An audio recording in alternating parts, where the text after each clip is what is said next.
Whether your beer is in a bottle, can, or glass, kick back and relax. It's Better on Draft.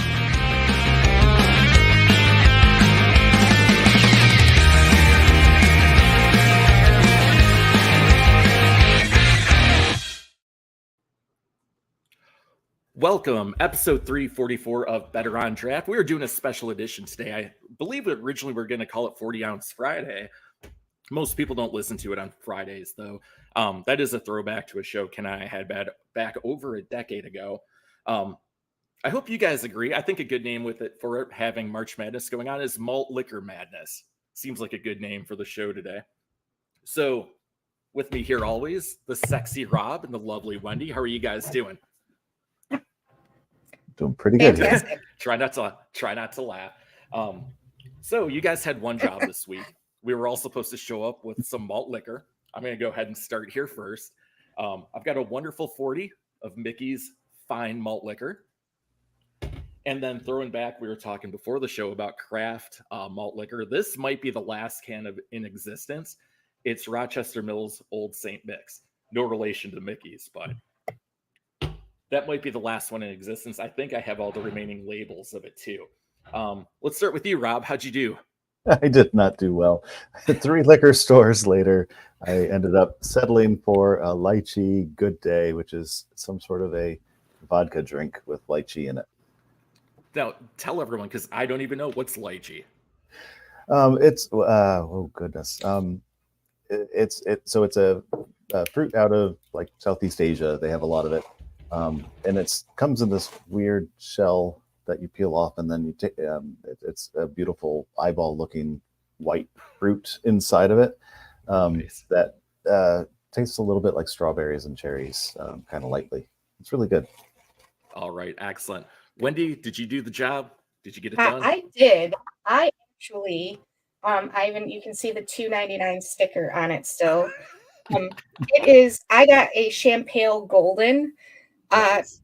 Champagne is still one of my favorite drinks, and I can't get it in my area. I have to go farther away to get it. So I talked my local party store owner into ordering some for me. He's trying to get the pink for me because that's my favorite, but this will do in a pinch. I didn't even know they still made that till you brought it up on a previous show. Now, here's what shocked me today. So I've been out of the 40 drinking game for quite a while. Go to the liquor store today. You know, the 40s are all on the bottom shelf where they're usually at. Almost all the bottles are plastic now.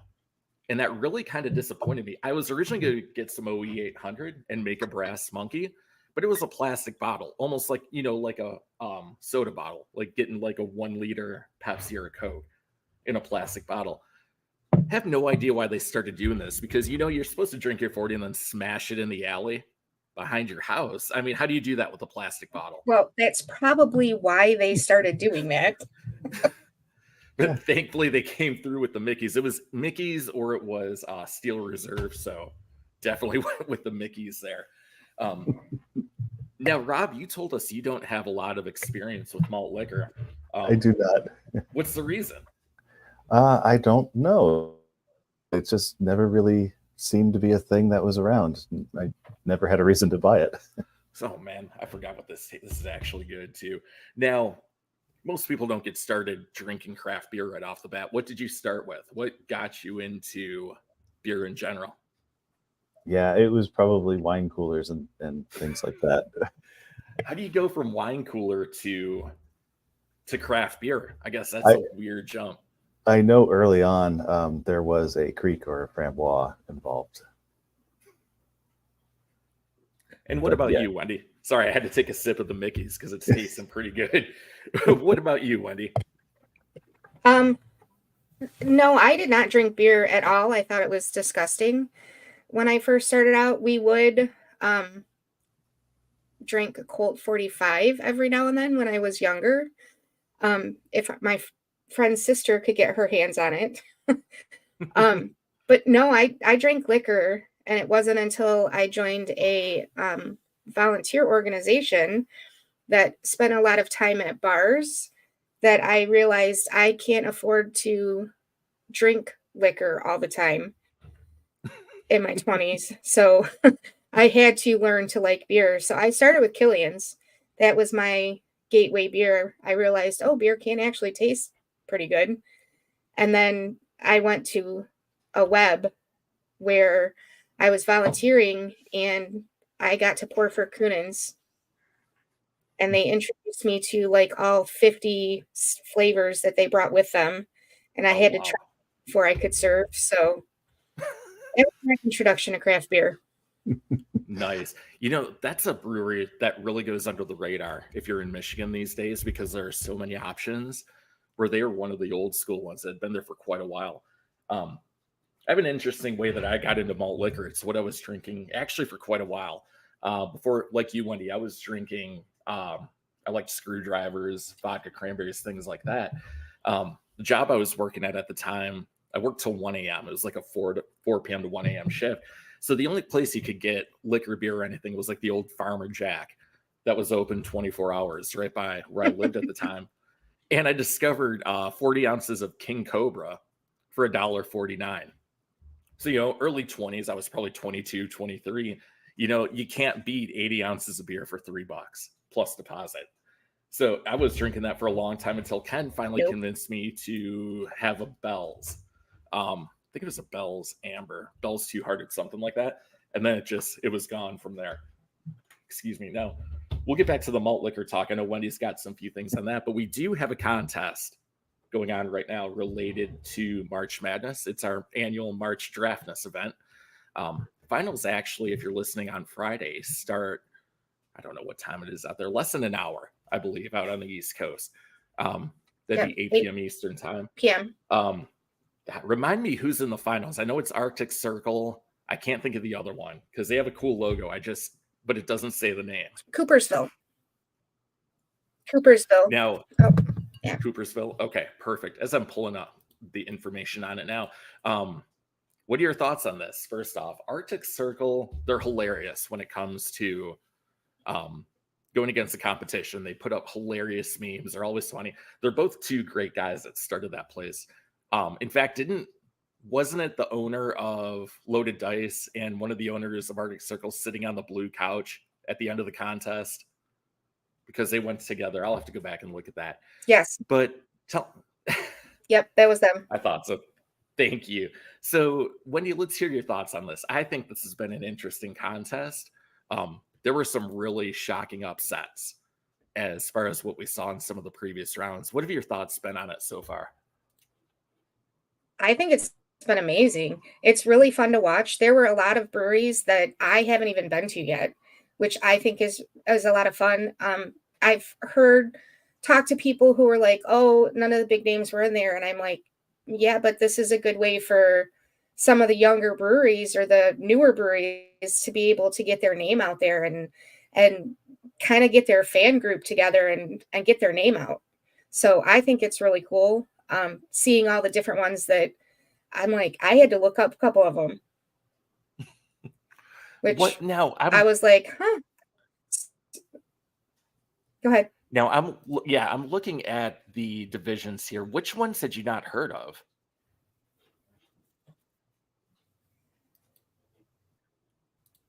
I do not have the list up in front of me. Hang on one second. Oh, no worries.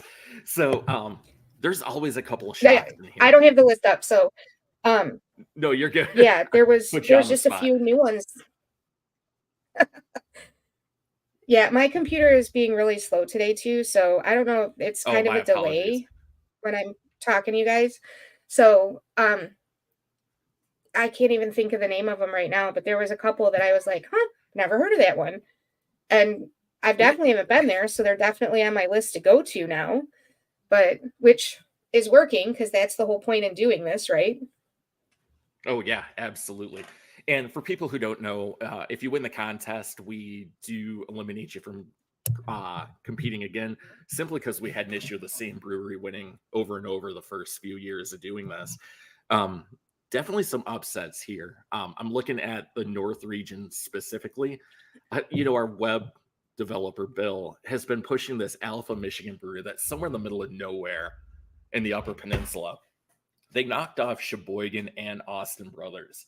Austin Brothers was in the finals a couple of years ago. I don't know if they just didn't put anything behind it, but that was an absolute shock as far as I was concerned. And then There were still some really high votes on that, so I don't even think that was necessarily the case.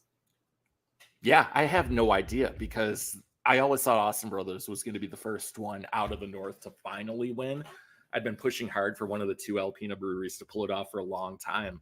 And we actually had them go head to head in the, what is he called? The ESP8 a couple of years ago, which was actually pretty good. I believe Third Life knocked off Right Brain as well. That's always the shocker is Right Brain either goes to the ESP8 or they're knocked out in the first round. 2 years ago, Hopside knocked them out, and then this year Third Life knocked them out. And they're Third usually Life was one of the ones I never heard of, by the way. That is in Manistee, I believe. Really cute little town. I haven't been there since they opened. Now, but Right Brain, they're always the number one seed in the North because the way we do it is they are listed by the number of follows that they have on their site. So Right Brain's almost always number one just because of the biggest brewery in the North.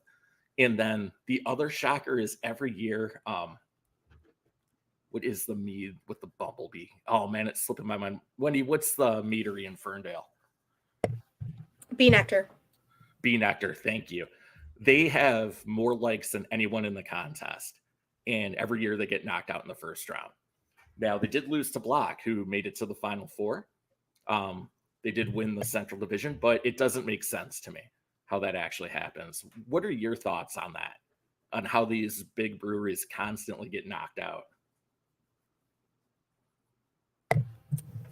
My opinion is it just has to do with fans getting behind them.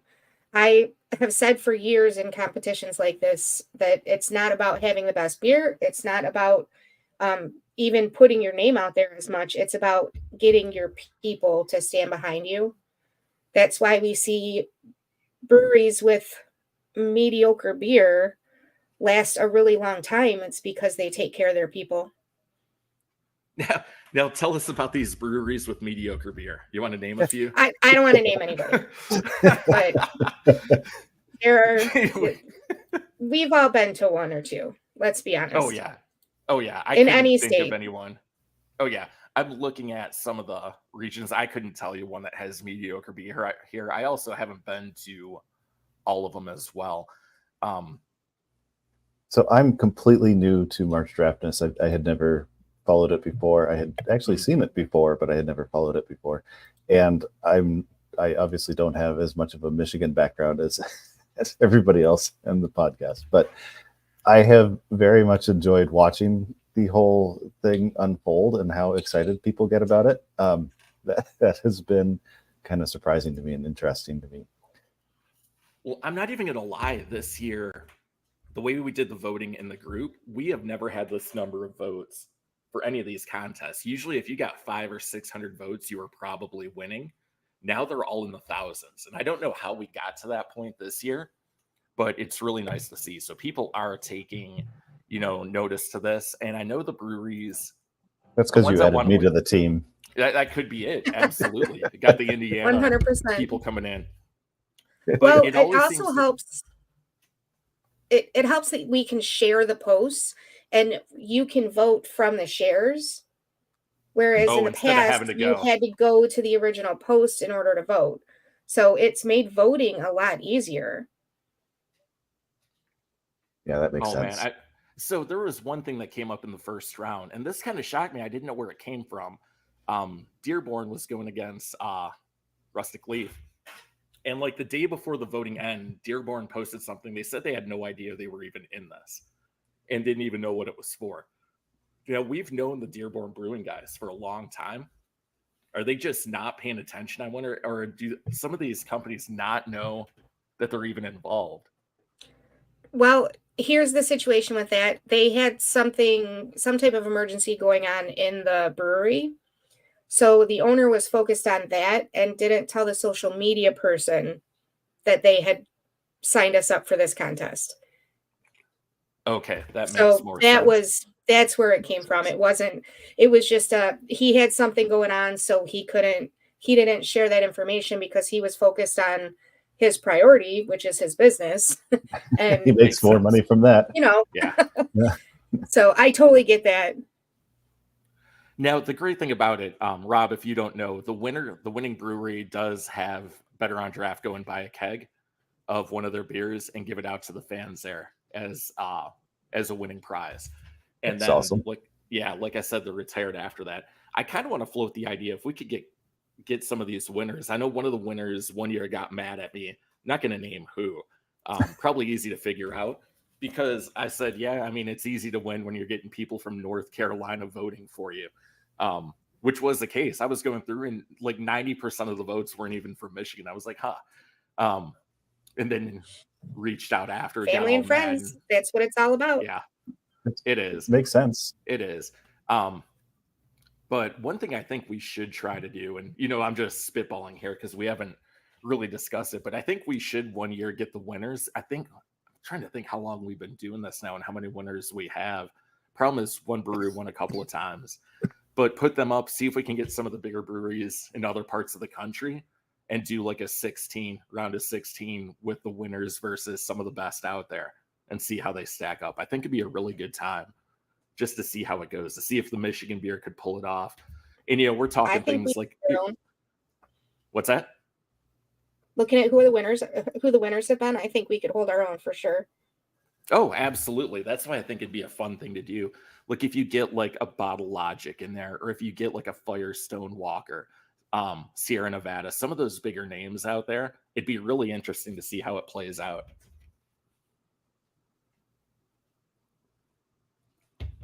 Now, Rob, you haven't been with us for too long. Like you said, this is your first year doing this. As far as this goes, is there anything like this in Indiana that goes down? So I've seen brackets everywhere I've been. I travel a lot, and March is often a busy month for me, end of quarter stuff and all that. But yeah, there's always some sort of a bracket thing, but this is the first one I remember seeing that works like this one.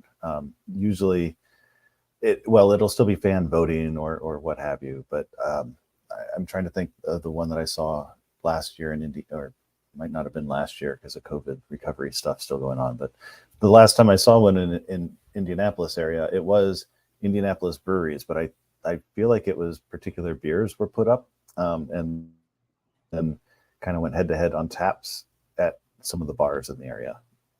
And the voting was based on how many were ordered. On how many they sold. I have seen those before. That is an interesting way to do it, but if you want your brewery to win, you have to go. We used to?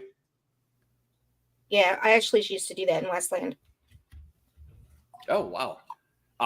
That one closed, didn't it, as far as Ashley's goes? Rest in peace, yes. I'll remember was it the Bud Light tap handle they buried outside by the parking lot? Yeah. They retired the beer. Yeah. That was a great place because they had the Cask Ale Festival there every year, and such a great time to be able to get nothing but Cask Ale, and you get some really unique combinations. The last time I went to it, we renamed it the Cask Hail Festival because it was hailing for a good part of the thing. It was just terrible weather, but always a great time. My favorite festival that they did was Belgian Festival. Oh, I can imagine. And they would actually bring brewers over from the Belgian breweries to serve their beer in the big tent in the parking lot. It was amazing. Yeah, stuff like so that sad. Is incredible. They still have a pared down version at the Ashley's in Ann Arbor, but I miss that festival like crazy. Yeah, when you get smaller festivals like that, they're always a lot of fun. Now, Rob, I know you haven't been to it, but Wendy, did you ever go to the Royal Oak, one of the Royal Oak beer festivals? Yes. Those are absolutely fun. You don't get the most like ultra rare craft beer there. You'll have like Sam Adams will be there. Some of the other local breweries, just a nice small in the farmers market there. Absolutely fun. Do you have a lot of those down there, Rob, as far as the smaller ones, or is it just the bigger breweries? or bigger Yeah, festivals. Sorry. there's quite a few smaller brewery festivals, and I've even seen like some of the smaller breweries will do their own like little festival. So we had traders on, and it's not really a festival necessarily, but he sets up shop in the local pumpkin patch a couple of times during that time of year. So that kind of counts. Yeah, absolutely. Stuff like that is absolutely fun. There's something that goes on out here, usually the fall, winter, and spring, which is called Roars and Pours. It's at the zoo, and most of the zoo is closed down because it's dark. It gets dark here, like everywhere else. So the animals are tough to see, but they've got places pouring beer. They've got the things like the stupid game. Oh my God, cornhole. I couldn't think of the name. Yeah. They got things like cornhole. They got these giant 3-wheelers you can ride around on. Usually it's a lot of younger, like college kids, 20, 21, that sort of thing. But you always see them out there, and people show up. It's like $10 to get in, and people just have a great time with it. I wish there were more smaller events like that, because it's fun to go to a beer festival that's big, but it's not always the most fun. There's a few in the area that I want to do. The zoo one, we have one at the zoo as well. There's one called Hops and Flip Flops that they do right by the Speedway in the town of Speedway. That there's a couple of breweries in the area there too. So they shut down the main street, and you walk around in your flip flops and drink beer on the street there. As it should be. That's a great time for sure. Yeah. What about you, Wendy? Do you like some of the smaller ones over the big, gigantic ones? For sure. You get to have a little bit more conversation. It's not as many people sometimes. So yeah, I definitely like to go. You get to try some new things that you might not get to. If they're trying to appeal to the masses, a lot of times at the bigger festivals, they'll bring their most popular beers. And I like, especially like at the Michigan beer festivals, I like it when they bring the stuff that's not their most popular, because then we can get to try some other stuff that I can't necessarily get at the store. Yeah, I absolutely agree with that. It really is a good way to try something even that you're not even going to see at the bigger festivals, for sure. Now I want to swing back to the March draftness. So we kind of got off topic there. We'll wrap this up here and move on, because I know Wendy's got some fun stuff here for us. What are your thoughts? Who are you predicting to win? Rob, we'll start with you. I have no idea, but I would guess I don't know either of these. I don't know either of these breweries, Arctic Circle or Coopersville. So go Coopersville. Yeah. And you, Wendy? Well, I love the meme that Agma put out, but I'm hoping that they didn't jinx them. So I'm thinking that Arctic Circle is gonna seal it up. Take it. Yeah, I'm with you, just because it gets tougher for some of those smaller breweries like Coopersville. I don't even know where Coopersville is as far as in the state of Michigan. It's over by Grand Rapids. By where? I'm sorry. By Muskegon, in between like Grand Rapids and Muskegon. West side of the state. Okay. So, the breweries that are in a bigger area, like the Metro Detroit area, do definitely have an advantage. And like we were talking about, when you're on there doing fun things and pushing it, like the Arctic Circle guys, I agree with you. I think they are going to pull it off. Agma being, if you didn't know, Rob, I believe they won last year. Well-deserved win. They're a pretty popular brewery. They popped up really fast, and people just fell in love with them. And it was only their second year in it. I believe they got to the Final Four maybe the year before, close to it. So just really popular brewery, and really get the people behind them. Wendy, are they in Jackson, I believe? Yes. Yep. Okay. I thought so. But anytime I'm going in or out of the state that way, I try to stop by Agma. Yeah, I've heard a lot of good things. Unfortunately, they opened since I've lived out there. But definitely they're one of the good ones for sure. Now, we're going to swing back to malt liquor. Wendy has got some information. Wendy's going to tell us about what actually makes something a malt liquor. First off, you want to tell us a bit about that? Malt liquor basically has to do. Let's start with the quiz first. Oh, okay. and then we'll talk about the malt liquor. So I Let's did start find with a quiz. Sporkle live quiz on our computer here, the World Wide Web, that it has to deal mainly with malt liquor. So I'm going to give you a clue, and you have to guess the brand of the malt liquor. Okay. So the first one, we're going to start out easy. Endorsed by Billy D. Williams. Colt 45. Absolutely. Named after a snake. King Cobra. Often mentioned in songs by the Beastie Boys. Ooh, I don't know. You mentioned it earlier. That's why I think it's funny that you just said that. So a brass monkey is not. Is that what we're talking about, or is it OE 800? The OE 800 I have never known is they the sing one about that's that. mentioned, but that's what's in a brass monkey. Mm-hmm. I've never heard him mention. I'm not a Beastie Boys fan, but Rob, do you know what a brass monkey is? Well, I know that the cannonball part of it, but I don't know the drink part of it. Well, the drink part is you get a bottle of OE 800. You drink it down to the label. So, for example, almost to where I'm at on this, and then you pour in orange juice.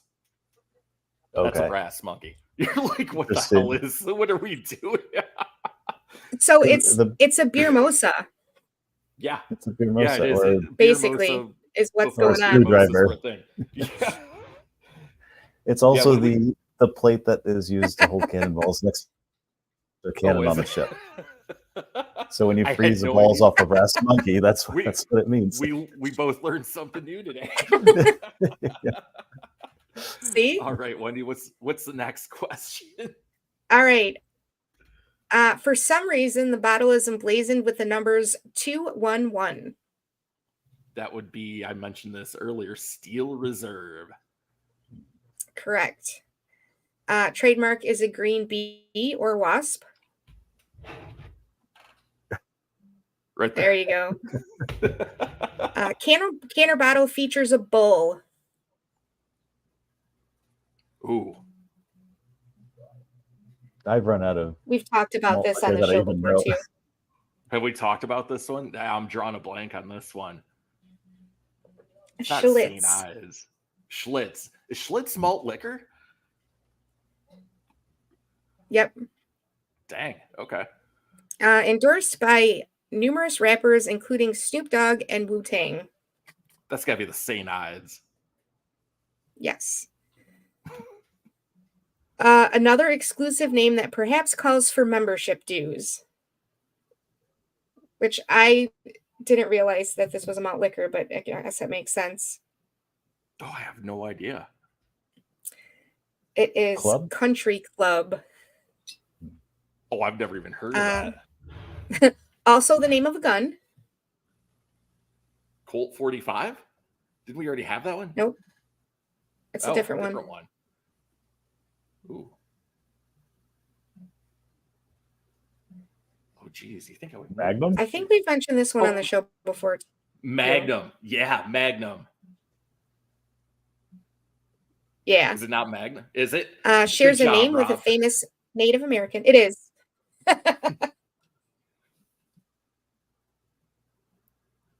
Famous Native American. Is it Geronimo? I'm really out of my depth. No, but I would totally drink a beer called Geronimo. It's not something like Tonto. Only if you play that song in the background, though. I have no idea what this one is. Pocahontas. Crazy Horse. Crazy Horse. I didn't know there was a Crazy Horse beer. Apparently, not a lot of people do, because this one only got 11.2% people have gotten this correct. That particular question. The name would suggest that it is a rather exclusive malt liquor. Oh, man. I'm running out of ideas here. Special Reserve. I said it was going to get harder. There was Milwaukee's Best Special Reserve at one point. I don't know if that's it, though. This Oh, one was yeah. private stock. Private And stock. again, the percentage of people who've gotten these questions correct have gone down drastically as I'm looking at these in order. Let's see what's next. Oh, the name would suggest that people in the military might enjoy it.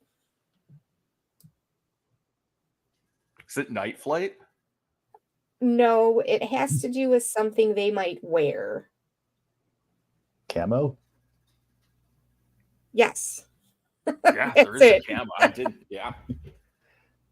On a rather obscure brand named after a naughty amphibian. I don't know why I said it that way, but it's a naughty amphibian. I have no idea. Dirty frog. Bad frog. But yes, Oh, you were close. Yeah, you were close. And the last one I have, is also known as XXL. Oh, I can picture this one. I just can't. Yeah, I think of the know. I've name. seen this one. It's got a spelling that drives me insane. I'm not gonna Oh, lie. boy. I'm right near New York, so I'm going to say Excelsior. No, Is that not it? Yeah, I'm drawing a that's not blank. it. All the license plates here would beg to disagree. All right, what is So it, Wendy? one of my biggest pet peeves is when they use words to spell things like like mac and cheese spelled CHEEZ.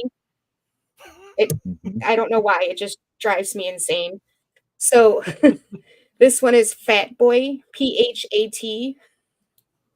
And only 1.8% of the people who took this quiz knew that answer. So I don't know exactly where we would find it. I kind of want to look it up right now. I'm not going to lie. And now you're mad about it. Like, this is horseshit. I know. It's not Like, BOI? who are these? Yeah.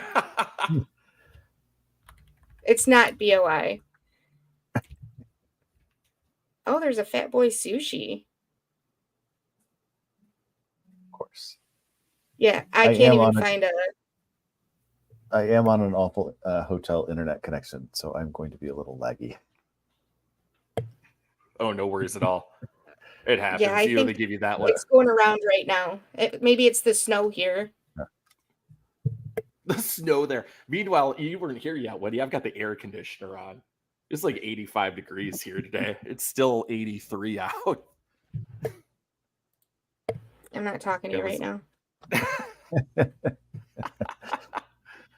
Sorry. I just think it's funny that like the one day I have to get my grandma out of the house, it snows like the entire day. So I'm like, oh, come on. But that's all right. What was it? Wednesday was the first day of spring. Tuesday, it switched over, and it was snowing here in New Jersey on Wednesday. Oh, boy. You guys enjoy that. Yeah, we'll keep it here. So, all right, I'm not going to look up Fat Boy anymore. I will tell you what I've heard about the malt liquor, though. Apparently, malt liquor includes beer and shall be construed to mean any beverage obtained by the alcoholic fermentation of any infusion or decoction of barley, malt, hops, or any other similar products or any combination thereof in water containing more than 3 1/5% of alcohol by weight. That's according to Wikipedia. Interesting. So, go ahead. It's a very broad definition. Yeah. I know. So the very next thing that came up was that White Claw is malt liquor. That's a better classification than this beer. Yes. Wait, was it considered beer? No, I don't think so. No, I don't think seltzers are considered beer. I know a lot of breweries that are making them. So what I deemed as the difference in malt liquor is that it's usually a higher ABV. I'm curious now. What's this Mickey's? Yeah, I don't think there's many hops in them either. Yeah, I think it's more corn than it is, at least for the beer, like what I'm drinking. So maybe it's like a bourbon. Yeah. Well, bourbon though is not considered a malt liquor though because of the way that it's distilled. Um, It is distilled, right? That is definitely a differentiator. Yeah, it takes like 4 years to make it too. I'm not a bourbon guy. And doesn't it have to be made in the US? Isn't that like the rule? I don't know that it has to be made in the U.S. anymore. Maybe. The rumor was always it had to be in Bourbon County, Kentucky specifically, but that's Really? no That's not longer true true. either. Yeah, it's not true. There's lots of rules around it though. Like you got to use new barrels. There's the amount of corn is very specific. You have to use, I think, at least 51% corn. Yeah, that There's I know. rules around it. Yeah. Ken's the whiskey guy. I wish he was here for this. He could probably tell us all about it. But anyways, moving on with that. So, are either of you seltzer people? Let me ask you that. No, I would not pick out a seltzer. Not really. Like If there is nothing else to drink, or I'm just looking, I can't even say looking for something to quench my thirst because usually a seltzer won't do that. It delivers artificial flavors.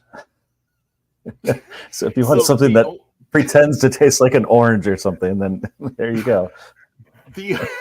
Good Lord. The only seltzers I really like, because someone told me this before years ago, and it's always stuck in my head. Drinking a seltzer is like licking an old TV screen, like the old like CRT televisions. That's what it tastes like, is licking the static off the TV screen. The only time I'll drink a seltzer is, they have like those 8% ones. Just like Mike's makes 8%, 8 or 9% hard lemonade. It's like Mike's Harder lemonade.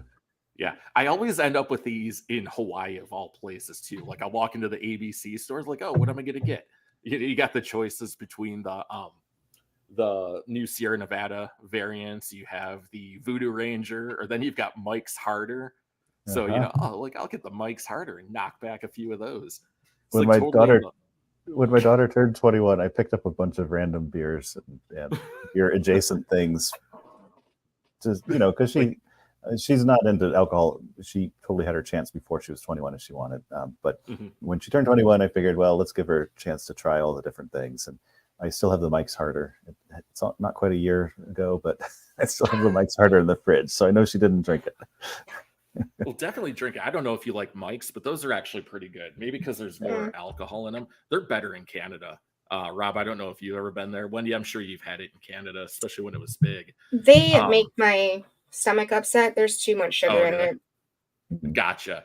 Back in the day when it first came out, like I mentioned earlier on the show, it's not the malt beverage like it is here. It's actual vodka and lemonade. At least it used to be when it first came out. And we were in London, Ontario, I think in '99. And me and a mutual friend of the show has been friends with for a long time. We went to whatever the state controlled or whatever the government controlled liquor store is there, and entirely loaded up. Yeah, totally loaded up a shopping cart with the cranberry and the lemonade because everyone loved it. It was like the craze back then when it first. Yeah, I know it was an LCBO then, because the beer store, you have to order it and they slide it down the conveyor to you. Yeah, you are right. You are correct on that. I forgot about that. Such a weird setup they have there. I don't understand why you can't just go into the gas station or the grocery store and at least pick up beer. The province controls all the liquor licenses or in liquor sales, right? And this is one of those things where I really hate capitalism. But the beer store, so LCBO is run by the province. That's more you live by an agency of the province or partnership or whatever. The beer store is totally owned by Molson. Is it really? Yeah. I had no idea. So That's a racket. I don't know right if it's there. totally owned by Molson, but like, yeah, it's if you go in there, you are going to find Molson and all of their brands are the things that you can get slid down the conveyor belt to you. Wendy, do you have experience with the beer store in Canada anywhere? I do not.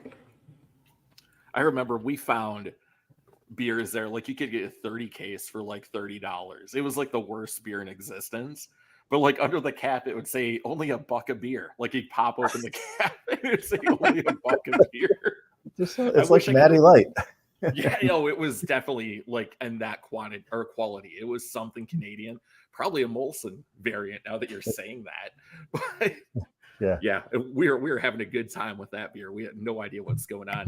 By the way, I did share, if you guys didn't see it, to you guys a picture of the Fat Boy malt liquor bottle. Definitely take a look at that. I was trying to find a way to like post it in our chat, but wasn't able to do that. Yeah, it also has the XXL on it. Yep. Absolutely. Yeah. So yeah, I have never seen this one before. The bottle looks weird. But It's brewed with ginseng by the Memphis Brewing Company. Huh. Here's someone selling one on eBay. It's just an empty bottle though. They want $35 or best offer. I'm gonna offer them 50 cents. And see, I never knew this was a thing. Selling empty bottles of beer. Huh. Okay. Anyways, do you guys collect anything like that?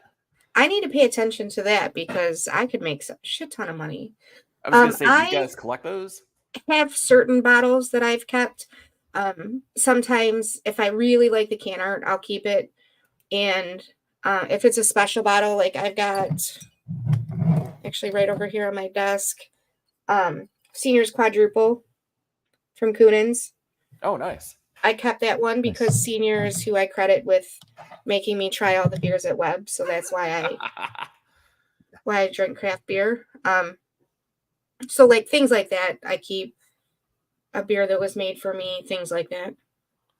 So yeah, I'm looking at some of these things on here. Apparently, everyone likes Schmitz of Philadelphia memorabilia. I've never heard of that. I don't know if they exist anymore. But man, there's a lot of things on here of them trying to sell this.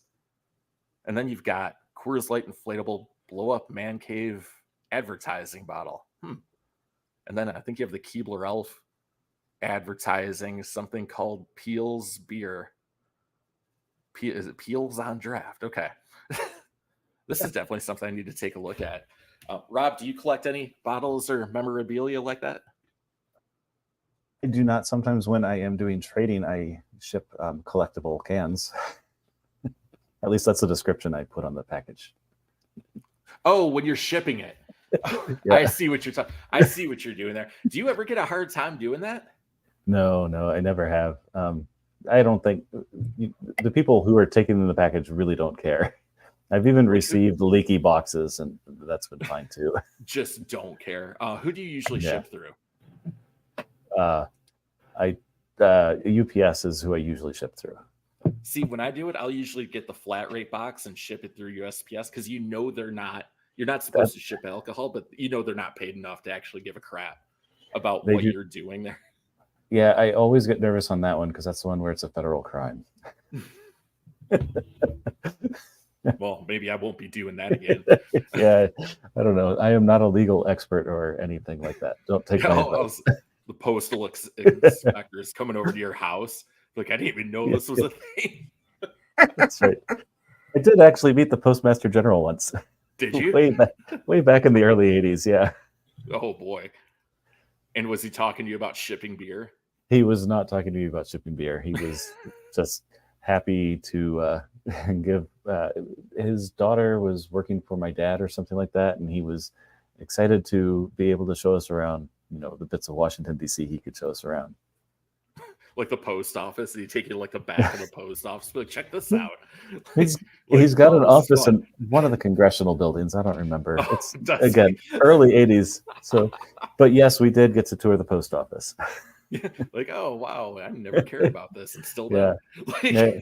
And it was years later when Men in Black came out, and the post office seemed way more interesting after that. oh, see, I can't remember the last time I saw that movie. Was there dumb stuff in the post office? All the aliens work in the post. All the postal employees are aliens in that movie. Oh, nice. But yeah, talk about DC. Wendy, have you been out to DC? I have. I actually did a beer trip to DC.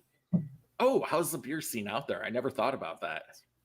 There was some really good beer. That was one of the places that they dropped us off, and we had a lot of bad luck with our Ubers there because the one guy dropped us off and we found out that the brewery wasn't open yet. And luckily the brewer was there and was like, you can come in and wait until we open if you want, because it was not in a great neighborhood and it was in the middle of nowhere. So, but the Uber driver just left us there and was like, sorry, I got another pair to pick up. And then we went to another one that was closed for a special event that we didn't know about because we didn't look at Facebook. We just looked at Google. And then we went to a third one that we couldn't find. We found it because we've gotten really good at looking for where the brewery might be. It was a big white building with a bunch of different doors on it, and the Uber driver didn't want to let us out because she's like, I don't see a brewery. I don't think this is a good place for us to drop you off. And I'm like, no, we'll find it. And I just happened to look over and there was a little tiny window, like way at the top of the building. And it had a small sign that said beer. That was it. That was the only thing that designated that this might be the brewery. Wow. And we went in, and I will tell you what, it was some really good beer. I can't remember which brewery it was, but the beer was really good. We ended up staying there for a little extra time because of it. That's awesome. I didn't know DC had a good beer scene. DC is the first place I was introduced to Dogfish Head back in 2000. Had no idea what it was back at the time, but tried it. It was pretty good. And obviously, them being out there, I believe in Delaware, that totally makes sense of why it was out there. But the brewery opened up, I can't remember what it's called, Side Project or something like that in DC. So there's a few good things. I work in Reston every once in a while. I seem to get work out there. And one of my favorite places that I've ever been to was this bike repair shop that had a brewery inside of it. What? They only had like 3 or 4 taps, but yeah, they were all good beers, all 3 or 4 of them. And people were biking in and getting their bikes fixed and stuff and biking out and maybe getting a beer along the way. Oh, I'm sure. It's funny when you come across things like that. If you ever visit Bottle Logic out in Anaheim, you have to walk across the street to the homebrew supply store because they also have like a 10 tap like craft beer tap room there with all California beers. It's actually pretty interesting. You wouldn't know it if you didn't know about it. So it's a great way to just find random things like that. I think it's the only time I've come across having a tap room in a homebrew store, which is pretty cool. Yeah, our local homebrew store, Great Fermentations, has a couple of taps that have the legalese on them that these taps are for sensory experiences only, or something like that. Wendy, have you ever come across anything like that where you've got the bike shop with the brewery or the homebrew supply with the tap room? Any interesting places?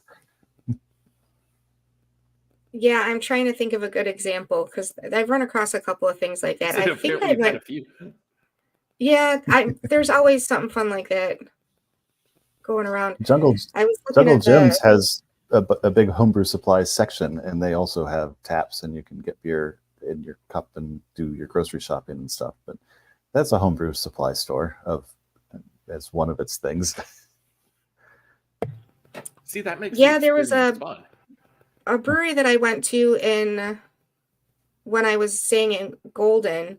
I was going from the airport towards Golden, and it was more of a homebrew store, supply store, than it was an actual tap room, but I mean, they did have a bar with like 5 or 6 different taps set up. So, but they had a dog there too, which I really enjoyed. Yeah, that's perfect. Anytime there's a dog in the brewery, I'm all about it. So Quaffon down in Nashville, Indiana. I talked about them on the beer trip, that bus from hell. That they were the ones who had just moved, to New Digs. Yeah, but when I first encountered them, they were a homebrew store. Was in one building, and then right across the street was them and their pizza place, and that's where most of their brewery was done at the time. And they had another place right down the way that I think was just a tap room. So they had the homebrew, the pizza, and the tap room all in the town of Nashville, Indiana. The one thing I think is cool, when you mentioned having the dog at the homebrew place, the homebrew place I go to, especially if I have to refill my CO2 tank, they have an African gray parrot sitting around there, and the thing never shuts up. Like, does it swear? I have not heard it. I'm sure it does. They know everything. Like they remember everything they ever hear, but oh man, it'll talk to you. You'll be like, what shift has a bird. Do they? There's a brewery out here called The Perch that has a lot of parrots. They're not just African grays, but they got like the macaws and everything. It's pretty cool, but man, those birds, when they talk, they don't stop. Like they never stop. That would annoy the crap out of me. And if you guys remember the old Next telephones, I used to know someone way back when those were a thing that had an African gray. It would make that damn chirp sound all the time that the Nextel walkie-talkie used to make. Like all the time. It's like, shut up. Like, just stop it. I don't know how people live with those. They're just endless. We had just a small parrot. It was a budget that my mom taught how to talk, and she spent months locked in the bathroom with him for hours at a time, just talking to him. And they say that you should teach them how to talk before you teach them how to whistle, because they won't talk if they whistle first. Oh, wow. Something along those lines. That was a long time ago, so I don't know if I'm remembering that right. But those birds live a long time, so they live a long time. My bird if any of us got to go ahead, Wendy. Go ahead. My bird used to tease our dog. Yeah. Oh, God. Like, you think that this bird was like just mimicking people, but that's what everybody always says about it. But he used to call the dog's name, and we let him fly around the house, and he had perches all over the house that he could go to and from. And the dog would go waltzing over to where his perch was and look around like, who just called me?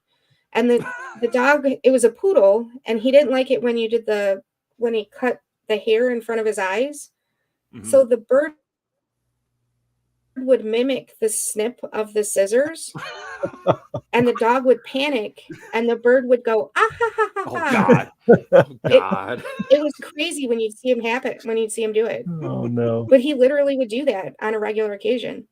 Oh, boy. Yeah, they're smart. And once they know how to talk, it's like game over. Like, they're going to mess with you nonstop. But it's funny when they learn bad words. I shouldn't even tell the story. I'm not going to say what the birds learned. There's an article out there. It happened in the UK, but there was a sanctuary that had like 50 African grays or something. One of them must have known a pretty offensive word and taught it. The others heard it, so they all learned it, and they would say it and then laugh. They had to like get them out of there and like have people adopt them because it was so bad. There was one of the U.S. presidents back in like the early 1900s had a bird who swore so much that it was a problem. Oh, gee. Well, obviously they're picking it up from somewhere. So it's like they don't know those words unless you teach them. According to the story, the president was very amused at the bird's foul language. Oh, I'd laugh. Like, if I had a parrot, it wouldn't be allowed around other people. It couldn't, because people be like, what the fuck is wrong with you? Anyways, we'll go ahead and wrap this up. Episode 344 of Better on Draft. Wendy, you're going to take us out with Because I Suck at It.